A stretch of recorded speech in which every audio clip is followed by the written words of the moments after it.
Friends, welcome back to my channel. అందరూ ఎలా ఉన్నారు? నేను చాలా బాగున్నాను.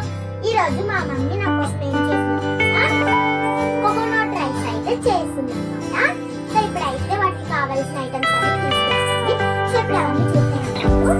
మనకు కోకోనట్ రైస్ కావాలంటే కోకోనట్ మిల్క్ అయితే కావాలి. ఇప్పుడైతే దాని ప్రాసెస్ అంతా చూసేద్దాం రండి.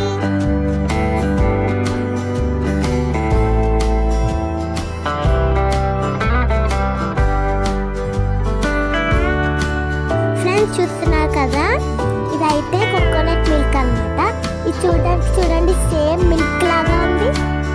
సో ఇది వచ్చేసి టమాటా అన్నమాట. సో ఇది వచ్చేసి ఆనియన్స్ అన్నమాట.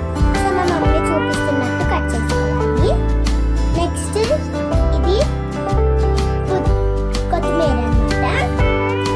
ఇది వచ్చేసి కరివేపాకు అన్నమాట. ఇది వచ్చేసి పచ్చిమిర్చి అన్నమాట.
కోకోనట్ రైస్ అయితే రెడీ అయిపోయింది.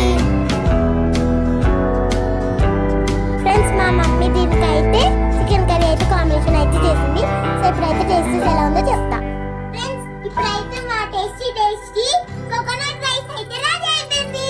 ఇప్పుడైతే నేను తినడానికి అయితే రెడీగా ఉన్నాను. సో ఇప్పుడైతే టేస్ట్ చేసి ఎలా ఉందో చెప్తాను ఫ్రెండ్స్. కోకోనట్ రైస్ లో